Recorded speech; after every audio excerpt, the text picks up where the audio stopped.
মেহমান দাওয়াত উপলক্ষে খুবই সামান্য আয়োজন, সেটাই আপনাদের সাথে শেয়ার করি। আসসালামু আলাইকুম, সবাই কেমন আছেন? আলহামদুলিল্লাহ আমরাও ভালো আছি। আর দেখেন, এদিকে গরুর মাংস আমি প্রেশার কুকারে মাখিয়ে বসিয়ে দিয়েছি, এদিকে সবজি কেটেও সবজিটাও আমি সেদ্ধ বসিয়ে দিয়েছি। আর এদিকে আমি সবজির জন্য তেলানিটাও রেডি করে নিয়েছি। সবজিটা আমার সেদ্ধ হয়ে গিয়েছে, এখন সবজিটা আমি তেলানিও করে নিচ্ছি।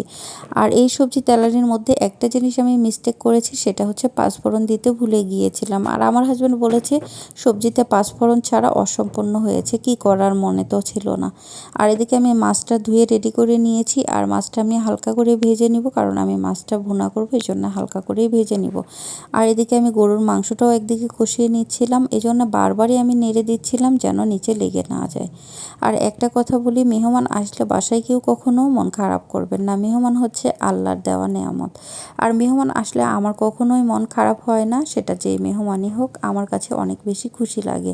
কিন্তু ঢাকাতে এসে আমার বাসায় মেহমান আসলেও আমি তাদের জন্য কিছুই করতে পারি না, কারণ সারাদিন গ্যাস থাকে না, এক বিকেলে আসে, সেই গ্যাস সন্ধ্যার সময় রান্না, নাস্তা, খাওয়া সব মিলাই আমার কাছে প্যারা হয়ে যায়। এই জন্য আমি কারোর জন্যই কিছু করতে পারি না।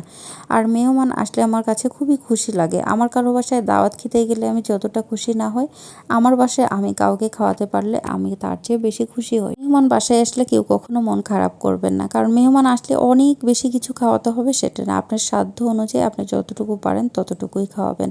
আপনাদের সাথে কথা বলতে বলতে আমার মাছ ভুনাটাও হয়ে যাচ্ছে। আর এদিকে দেখেন, আমার মাছ ভুনাটাও কিন্তু কমপ্লিট হয়ে গিয়েছে। আর এদিকে আমি গরুর মাংসটাও পাতিলে তুলে নিয়েছি।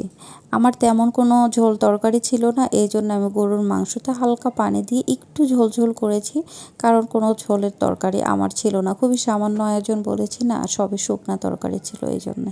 আর এদিকে দেখেন, আমার মাছ ভুনাটাও হয়ে গিয়েছে, এদিকে আমি ডিমও সেদ্ধ দিয়েছি। আর এইদিকে আমি সবজিটা, অসম্পূর্ণ সবজিটাকে সম্পন্ন করলাম পাঁচফোড়ন দিয়ে, কারণ তাছাড়া আমার স্বামীর কাছে ভালোই লাগছে না।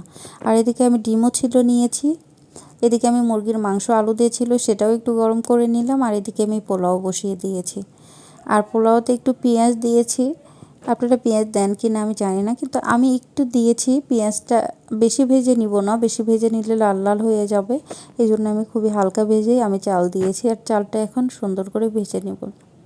আর একদিকে আমি পানিও বসিয়ে দিয়েছিলাম, দেখেন আমার পোলাওটাও হয়ে গিয়েছে। আর এদিকে আমি খুবই সামান্য একটু বেরেস্তা দিয়ে নিচ্ছি। বেরেস্তাটা আমার কাছে এতটা গুরুত্বপূর্ণ মনে হয় না, কারণ বেরেস্তাটা দিলে তো স্বাদ বেশি হয় এমন কিছু না, কারণ এটা হচ্ছে একটা সৌন্দর্যের জন্য। তারপর আমি একটু করে নিলাম। আর এদিকে আমার বেরেস্তাটা ভাজা হয়ে গিয়েছে। আর এই তেলের মধ্যে আমি এখন ডিমগুলোও দিয়ে দিচ্ছি, ডিমগুলো হালকা করে ভেজে নেব। আর ডিমগুলোর আমার একটু হয়ে গিয়েছে, ডিমটা আমার সেদ্ধ কম হয়ে গিয়েছিল, এই জন্য ডিমের একটু চোকলা উঠে গিয়েছে। আর ডিমটাও আমি হালকা করে ভেজে নিয়েছি। আর আমার রান্না বাড়াও শেষ হয়ে গিয়েছে। আর সবাই ভালো থাকবেন, সুস্থ থাকবেন, আমাদের জন্য দোয়া করবেন। আর আমার যদি কথার ভুল ত্রুটি হয়, সবাই ক্ষমার দৃষ্টিতে দেখবেন। আল্লাহ হাফেজ।